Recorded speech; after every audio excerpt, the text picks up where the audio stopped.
Mudah-mudahan Allah Subhanahu wa taala untuk memahami setiap ayat-ayatnya dan juga setiap petunjuk yang datang dari Nabi kita Muhammad sallallahu alaihi wasallam.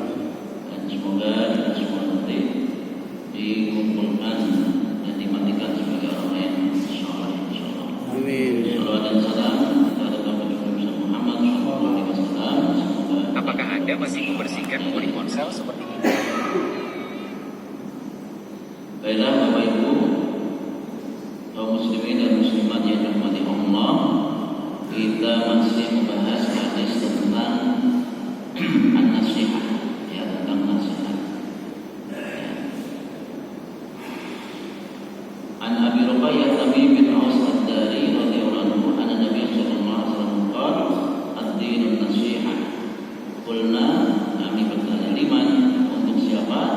Qala lillahi, karena Allah, wal kitabihi, dan karena kitabnya, wal rasulihi, dan karena rasulnya, wal a'immatil muslimin wa amatihim, dan untuk para pemimpin muslim dan awamnya atau seluruh umat. Rawah Muslim, hadis riwayat Muslim. Nah, jadi dalam hadis ini Rasulullah sallallahu alaihi wasallam menjelaskan kepada kita bahwa Islam itu adalah agama yang didasari dengan nasihat. Jadi Islam itu adalah sebuah nasihat yang diberikan dan diturunkan oleh Allah kepada umat manusia. Ya. Mereka terangkan bahwa ini dilandasi dengan surat Al-Asr, surat Al-Asr, bahwa innal insana lafi khusr, sesungguhnya manusia semuanya merugi, illa alladziina aamanu wa 'amilus shalihat wa tawassaw bil haqq wa tawassaw bis sabr, kecuali yang beriman, beramal saleh, dan juga saling berwasiat, saling menasihati dengan kebenaran, dan juga menasihati dengan penuh kesabaran. Ya. Nah, jadi dasar kita menasihati sesama muslim itu adalah yang akan kita bahas di sini, bahwa nasihat itu adalah kebenaran, ya, dilandasi dengan kebenaran, bukan tendensi atau kepentingan kelompok tertentu atau kepentingan pribadi, tetapi apa? Harus dilandasi dengan kebenaran. Kebenaran itu datangnya dari mana? Dari Allah. Al-haqqu min rabbika. Kebenaran itu dari Rabbmu, dari Tuhanmu, yaitu Allah. Wala takunanna minal mumtarin. Jangan sekali-kali menjadi orang yang ragu.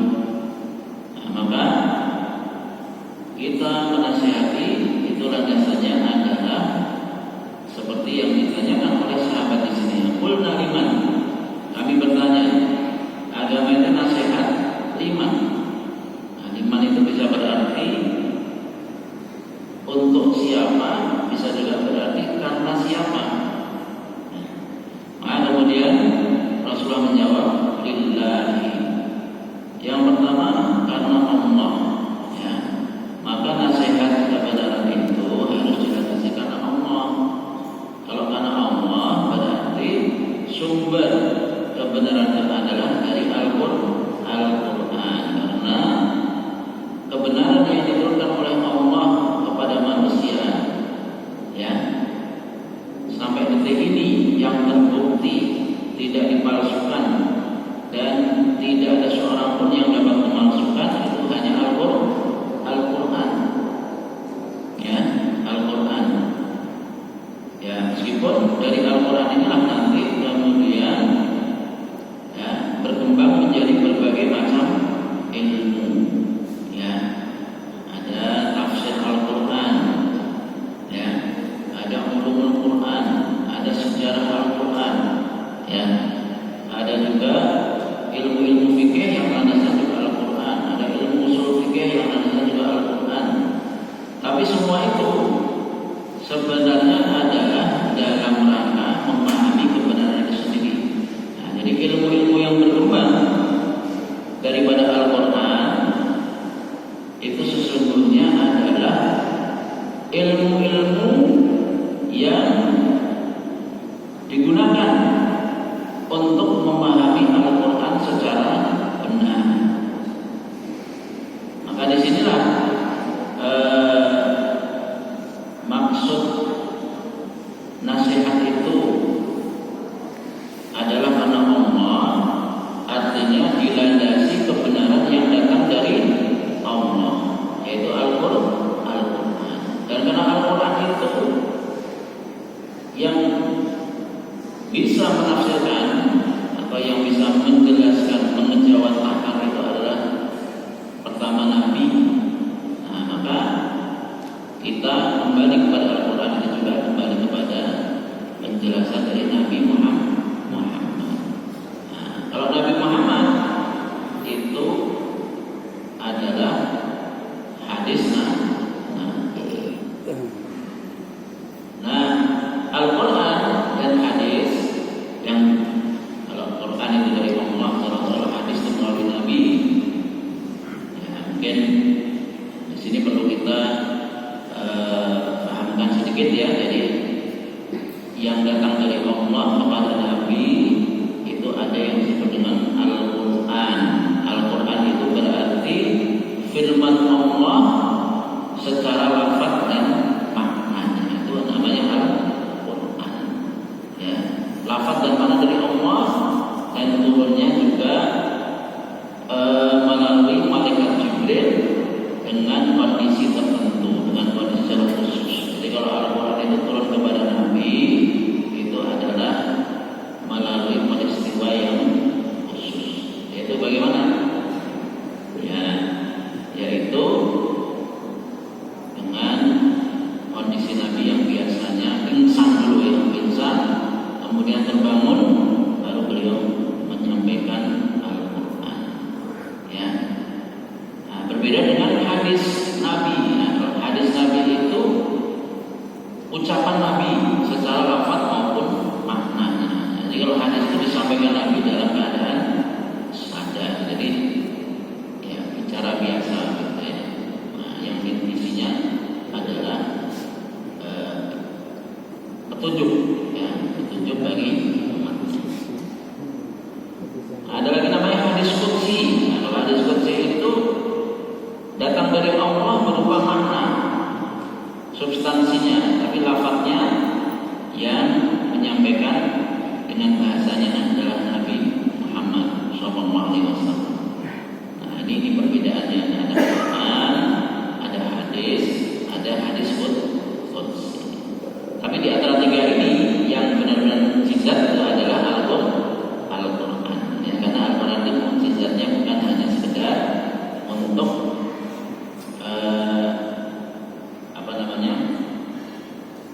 untuk dibaca dan dipahami saja, tapi memang punya keistimewaan-keistimewaan yang tidak dimiliki oleh hadis Nabi maupun hadis qudsi. Ya. Nah, itulah makanya kalau Al-Quran, nah itu yang selalu dijaga sampai hari kiamat nanti. Ya. Dari apa? Dari pemalsuan, dari perusakan ya makna Al-Quran ya. Jadi tidak akan ada orang yang mampu memasukkan Al-Quran atau merusak makna Al-Quran ya. Tetapi kalau hadis qudsi, hadis Nabi itu masih ada kemungkinan. Jadi kita kenal ada hadis palsu ya. Hadis palsu itu tidak hanya pada hadis Nabi, hadis qudsi pun banyak yang palsu ya. Banyak palsu ya,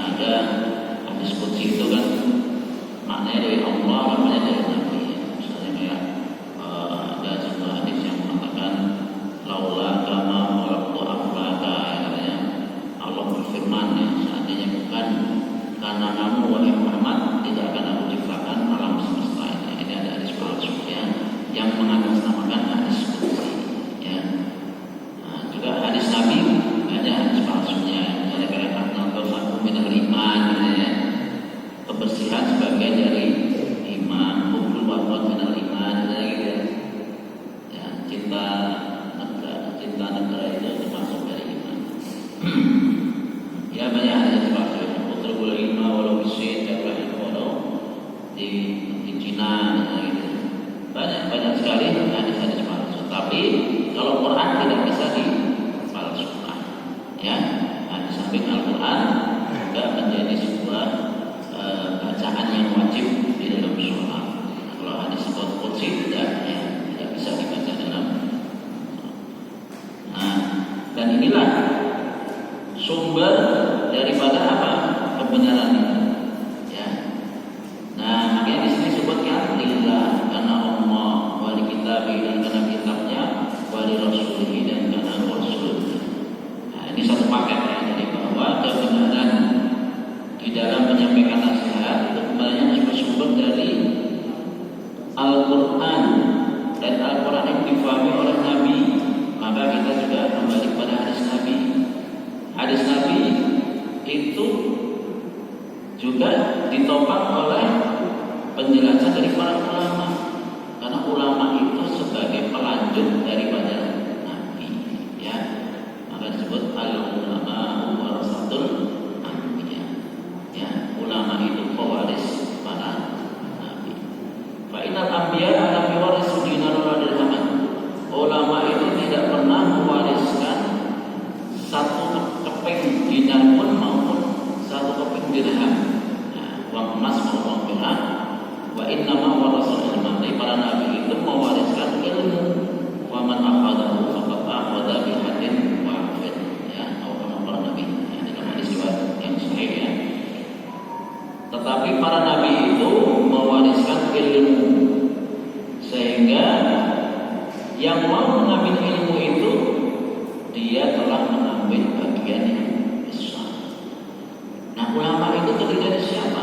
Ya, ulama itu terdiri dari pertama para sahabat Nabi itu adalah ulama yang pertama, ya. Makanya kita tidak bisa memahami Al-Quran, memahami hadis Nabi kecuali melalui penjelasan dari para sahabat. Nah, di sana pentingnya belajar, ya. Sahabat selanjutnya dilanjutkan oleh siapa? Ulama dari kalangan tabi'in. Makanya ada ulama madhab, ada ulama, ada Imam Abu Hanifah, ada Imam Malik, ada Imam Syafi'i, ada Imam Ahmad. Kemudian nanti dilanjutkan dengan ulama-ulama hadis berikutnya, ada Imam Bukhari, ada Imam Muslim, ada Imam Abu Dawud, kemudian Nasai. Terus begitu setiap masa, setiap zaman itu pasti ada ulama-ulama yang menjelaskan, ya, tentang isi Al-Quran, hadis Nabi, ya, yang semua itu adalah kebenaran, ya. Di samping ada juga banyak yang ditopang ilmu-ilmu yang membantu selainnya, yaitu misalnya ulama-ulama sejarah, ulama-ulama usul fikih, ulama-ulama fikih, ada nanti ulama-ulama yang dalam bidang akidah, ya. Nah, bahkan ulama-ulama kita pun ada ulama-ulama yang dalam bidang ilmu pengetahuan. Ternyata sumbernya ini juga dari Al-Quran. Nah, maka kebenaran yang kita sampaikan, kita nasihatkan kepada saudara kita sama Muslim itu sumbernya daripada Al-Quran dan hadis Nabi. Itulah makna daripada billah, karena Allah, karena kitabnya, dan karena Rasulnya, ya. Nah, sehingga bukan mengambil dari yang lain, ya. Walaupun yang lain itu belum tentu tidak benar, ya, ada benarnya, ya. Maka ada istilah al-hikmah, ya. Hikmah itu adalah kata-kata mutiara. Hikmah, ya, nasihat, ya, itu bisa juga dari yang lain, tapi yang paling hebat isinya dan paling lengkap isinya itu sebenarnya hadis Nabi Sallallahu Alaihi Wasallam.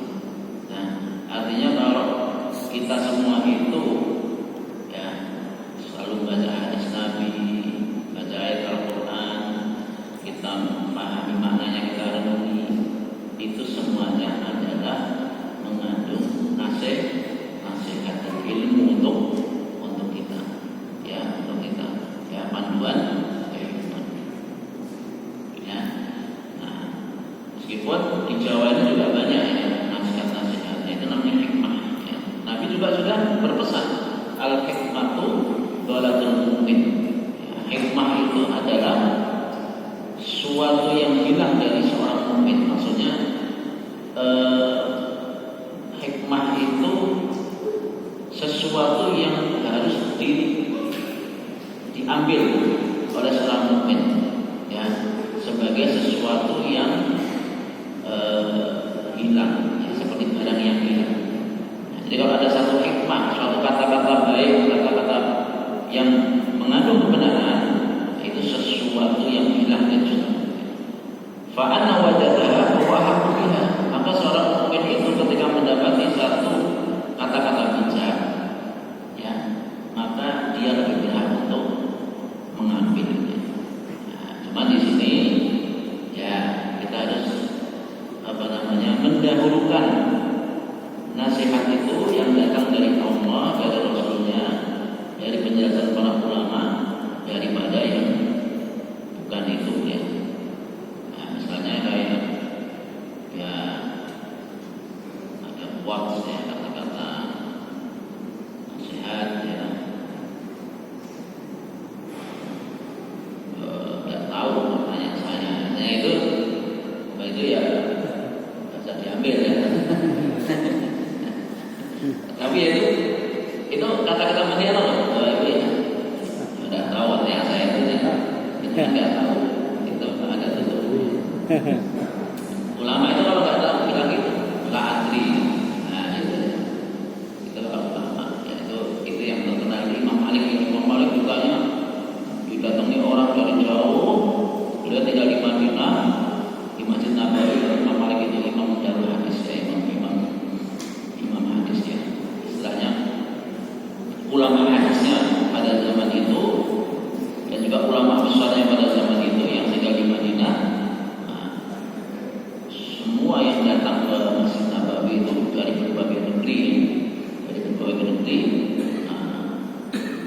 mereka selalu ikut mendengarkan kajiannya Imam Malik. Nah, itu mereka belajar langsung daripada Imam Malik. Nah, ada satu rombongan itu datang dari Syam, ya, dari sekitar Syria atau Yordania atau Lebanon, ya. Nah, ditanya kepada Imam Malik beberapa masalah. Nah, Imam Malik jawabnya la adri. Kok tanya saya tidak tahu, ya, jawabnya begitu, la adri. Tapi memang begitu ulama, kalau nggak tahu ditanya apa harus jawab yang jujur, ya. Saya tidak tahu, ya. Nah, la adri, ya. Kalau sahabat dulu kalau ditanya nggak tahu jawabnya gimana? Allah wa Rasuluhu a'lam. Tapi yang kita ikuti Nabi nggak pernah ditanya kok la adri, nggak tahu, katanya saya nggak ada, ya. Kecuali ditanya kiamat saja, ya. Kapan kiamat? Nah itu nggak tahu, katanya saya, ya. Itu katanya malaikat Jibril, ya. Tapi kalau semua ajaran apapun dari A sampai Z, nah, Nabi itu selalu menjawab, ya. Kalau sahabatnya ditanya oleh Nabi karena nggak tahu, ya jawabnya Allah wa Rasuluhu a'lam, ya. Allah dan Rasulnya yang tahu, ya. Ya, maksudnya kalau ditanya masalah agama itu memang nggak tahu, ya. Kita nggak tahu, ya. Itu hikmah, gitu, ya. Itu satu hikmah, ya. Nah, maka hikmah ini ya bisa diambil, bisa juga tidak. Itu tergantung berapa persentase kebenarannya dibandingkan atau di sisi dinilai dari Al-Quran dan hadis Nabi, ya. Nah, dia jadi watwasaw bil haq, saling menasihati dengan kebenaran, ya.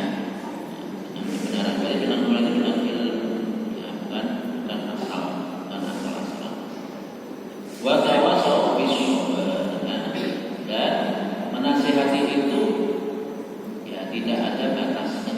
Jadi maka dengan kesabaran ya, menasihati itu dengan kesabaran. Sabar itu maksudnya itu tidak ada batas waktunya. Menasihati kok terus-terusan diulang-ulang terus. Ya, hampir tiap hari begitu. Ya, itulah nasihat. Ya, nasihat itu terus diulang-ulang. Ya, tidak boleh bosan. Walaupun yang dengerin ada kok bosan. Yang nasihatnya nggak boleh bosan. Ya, jadi ibu-ibu itu nasihatnya nggak pernah bosan. Ya, ya, jadi sudah ada rekamannya gitu. Ya. Ibu itu diciptakan oleh Allah memang sebagai apa namanya? Ahli nasihat. Sebagai Penasehat. pengawas ya para Penasehat. bapak-bapak, Pendengar. para laki-laki ya, seorang ibu dan seorang perempuan. Ya betul itu. Ya, nah, biasanya yang konsisten komitmen untuk selalu menasihati itu. Ya, tapi itu bagus ya. Walaupun suaminya sering bosan, itu lagi.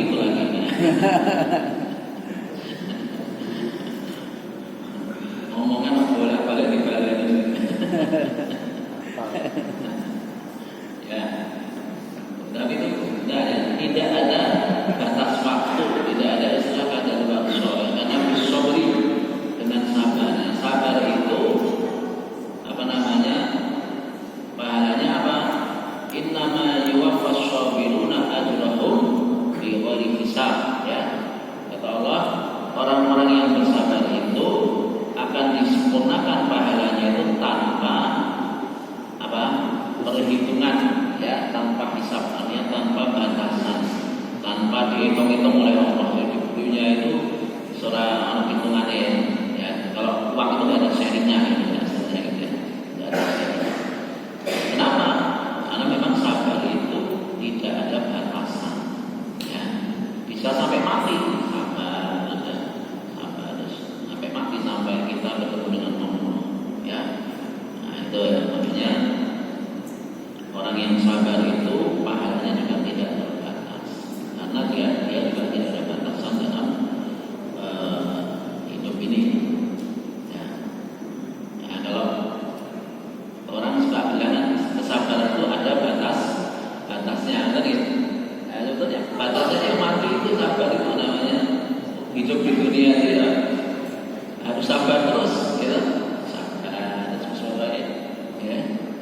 Oh itu dinikmati, gitu. Dinikmati. Ya. Oh ya, makanya nasihat itu terus disampaikan. Ya, makanya termasuk kita, ya. Kenapa kok selalu pengajian terus ikuti pengajian? Ada yang ikut pengajian di sana sini, setiap pengajian diikuti, ya, nggak bosan-bosan. Nah, insya Allah itu menjadi apa? Ya, menjadi pertama pahala buat dia, menjadi pengingat buat dia, menjadi benteng daripada teman-teman kita itu. Hidup itu kan sebetulnya hanya apa? Menunggu giliran apa? Giliran mati, ya, giliran mati. Makanya ya kalau jangan selama giliran mati itu tuh, ya, selalu menambah pengetahuan, menambah ilmu pengajian, ya, dengarkan nasihat-nasihat. Ya itu mudah-mudahan nanti matinya pun dalam keadaan baik, husnul khotimah, ya. Nah, sehingga apa? Itu ibarat kita pergi ke suatu tempat tidak lepas dari Google Map, gitu ya, dari Google Map. Jadi kalau selalu lihat Google Map, ya kesasar itu nggak terlalu jauh, nanti balik lagi, ya gitu ya. Terus, ya sama kita kajian kan kalau ya hidup itu kadang kita kebablasan, ya kebablasan. Oh ada yang menasihati, ada yang mengingatkan, balik lagi, kebablasan lagi. Karena perjalanan kita itu bukan perjalanan yang pendek, perjalanan yang sangat jauh, yaitu sampai di mana? akhir kehidupan kita di mana? Di surga ya, sampai di depan pintu surga ya, bagi surganya Allah. Itu kehidupan kita ya. Memang berbeda dengan perspektif orang yang tidak beriman kepada Allah. Hidup mereka hanya sebatas dunia, sehingga kalau dunia tidak dinikmati itu seolah-olah merasa rugi. Oke, nah, merasa rugi. Wah, dunia yang seluas ini kita tidak pernah menikmatinya, ya, tidak menikmatinya, wah rugi. Ya. Kalau tidak kaya merasa pulang merasa rendah diri. Kalau tidak viral, tidak terkenal, merasa tidak pernah diperhatikan orang, ya. Kalau tidak punya jabatan, seolah-olah tidak dihormati orang. Itu orientasinya. Tapi kalau orang orientasinya akhirat betul-betul, ya, yang diharapkannya surganya Allah, ya itu orang sugih ya orang pakainya. Yang penting masih bisa hidup, masih bisa makan, bisa kecukupan, itu hari itu ya cukup bisa untuk menjalankan ibadah kepada Allah. Kan gitu ya. Orang tadi pejabat ya orang pakaian, ya kan gitu ya. Orang terkenal ya orang pokok ya. Jadi tidak pernah berusaha untuk menjadi orang yang terlalu senang menonjolkan dirinya. Ya, malah sebaik-baik manusia itu, sebaik-baik hamba Allah itu adalah yang tidak dikenal oleh orang lain, banyak manusia, tapi dikenal ahli lah, langit kan gitu. Jadi mungkin di dunia ini kedatangannya juga tidak mempengaruhi orang lain, tidak datangnya juga tidak mempengaruhi, tetapi nah, ketika dia berdoa itu mustajab, caranya itu seperti ini luar biasa ya. Nah, maksudnya apa Bapak Ibu yang dirahmati Allah? Ya, kita selama hidup ini memang butuh nasihat, butuh saling menasihati itu supaya kita semua ya berjalan berbarengan, mudah-mudahan ketemu di mana? Di surga. Ya. Ya, syukur-syukur ya kalau bisa menikmati dunia, ya alhamdulillah. Ya, tidak bisa menikmati pun, yang penting kita bisa masuk surga. Nah, cita-cita seorang mukmin itu apa? Surga. La tas'alu minallahi illa jannah. Jangan meminta kepada Allah itu kecuali surga. Wa idza sa'altum jannah fas'aluhul firdaus. Fa innahu a'lal jannati tahtal 'arsy. Ya. Dan jika kalian meminta surga kepada Allah, mintalah surga firdaus. Karena itu surga yang tertinggi dan langsung di bawah arsy. Jadi mata airnya surga itu berasal dari arsy. Nah, itu yang diajarkan oleh Nabi kepada kita. Nah, ini kadang kita begitu ya, Bapak kalau pengajian begini, wah semangat untuk akhirat nanti. Pulang ke rumah, urusan bisnis lagi ya kan, lupa lagi, pengen dunia lagi. Namanya manusia itu hatinya itu mesti apa? Dibikin tertarik dengan dunia kita, dengan harta, dengan apa Pak? Tahta, dengan wanita, itu biasa seperti itu. Ya, makanya para sahabat itu juga pernah curhat pada Nabi ya Rasulullah, kami ini kalau mengikuti pengajian panjenengan itu sepertinya kita ini sudah hidup di akhirat, sudah pantas untuk masuk surga. Tapi kalau sudah berkumpul dengan keluarga, dengan sibuk dengan urusan dunia, maka kami sepertinya sudah lupa lagi dengan akhirat. Nah, maka apa kata Nabi? Dakabal iman, itulah iman, itulah imannya.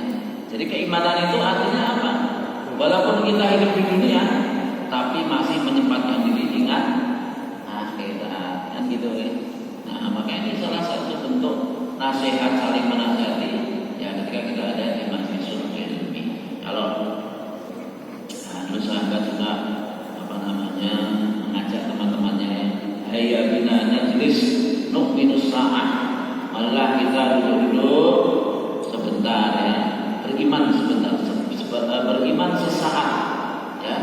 Maksudnya nu'minus sa'ah, kita beriman sesaat. Maksudnya apa? Kita perbaiki lagi iman kita di dalam pertemuan itu ya, saling menasihati, saling mengingatkan ya. Tapi bukan saling menyinggung dan menyindir dan saling membuli ya, bukan ya. Tapi saling mengingatkan ya. Nah, sehingga apa?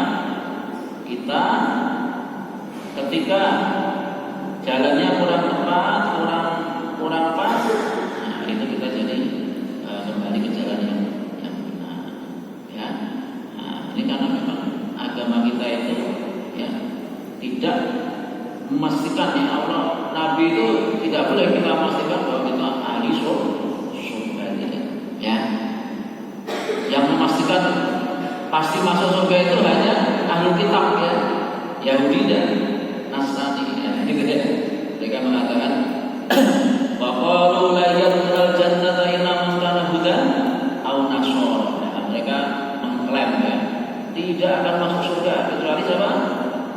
Yahudi maupun Nasrani. Tilka amaniyuhum, kata Allah, itu kan halunya mereka ya.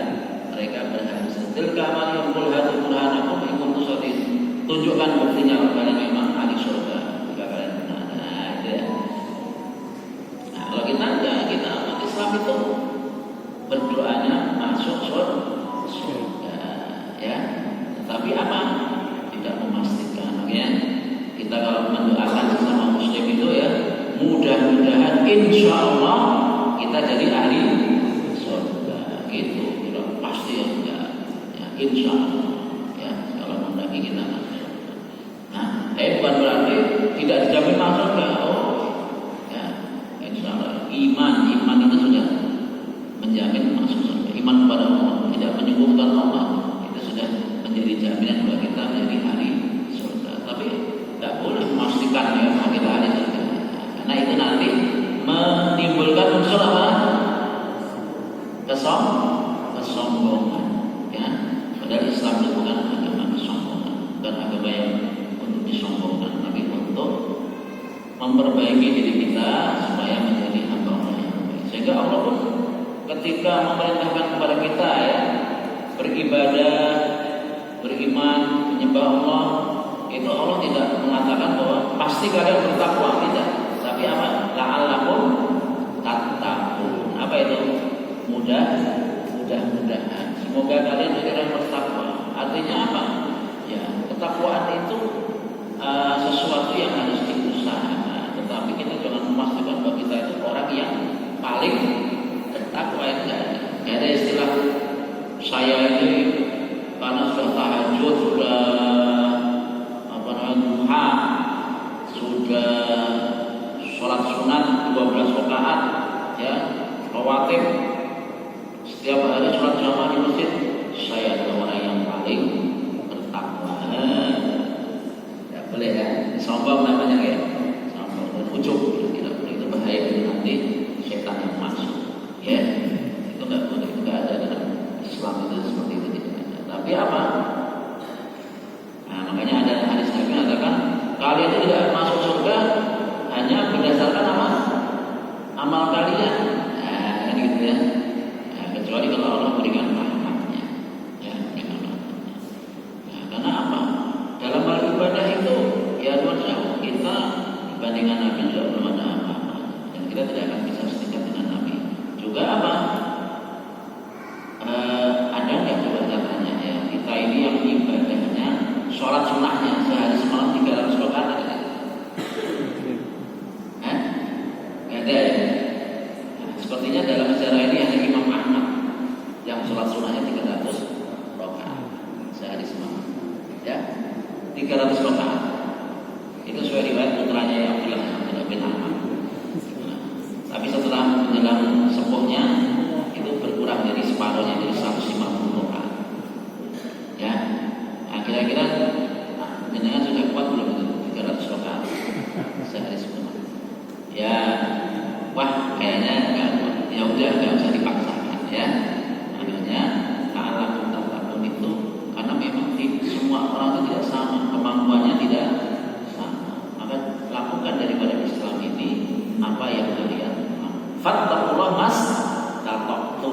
bertakwalah kepada Allah itu sesuai kemampuan kalian. Ya. Jadi ya jangan merasa kita itu rendah karena tidak bisa beribadah seperti umat lain, misalnya seperti ahli Mekah ya. Nah ini kalau kita itu hanya membanggakan ibadah, ya sepertinya kita kalah sama yang dekat Masjidil Haram gitu. Tiap hari 100.000 gitu sholatnya, pahalanya 100.000 lah sholat di Suja ini ya 27 biasa gitu. Nah, jangan ada hadis palsu mengatakan man sholla fi masjidi Suja ya fayaqilu mi'ata alfi ajrina. Tidak boleh ya. Yang sholat di Masjid Suja pahalanya 100.000.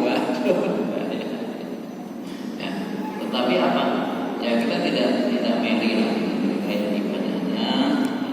Ya, karena apa? Semua itu Allah tidak akan menyia-nyiakan. Innallaha la yudhi'u amala 'amalikum min dzakarin wa unsa. Ya Allah tidak pernah hilang-hilang dia ya. Tidak menyia-nyiakan amal setiap orang, baik laki-laki maupun perempuan. Ya, ba'dakum riba. Ya. Kita tidak harus sama dengan yang lain ya.